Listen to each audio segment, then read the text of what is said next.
जे बिटिसिनि जा गोहोफोर बेफोर दिनै जोंनि गेजेराव गैया लासै लासै लासै गोमालांनो हमगासिनो जों बयबो मिथिगौ जोंनि हारिनि गेजेराव थांनाय गोलाव सम 60-70 बोसोर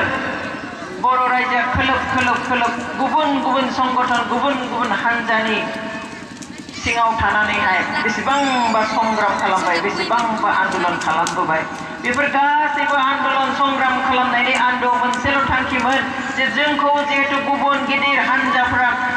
गिदिर जायफोर माहारि दङ बेफोरो जोंखौ सोबख'यो गाद'यो गाद'बो जोंखौ नासयनानै दोनदों जोंखौ मुगैयो बेवहाय जों आलादा रायजो लानानै थागोन जोङो आलादायै मोनसे हायाव गावनि होननानै जेखौ बुंनो हागोन बेवहाय जोङो रंजा खुसियै थागोन जों आलादा न'खर सोरजिनानै थागोन बेनि थाखाय आलादा रायजो दाबि दंमोन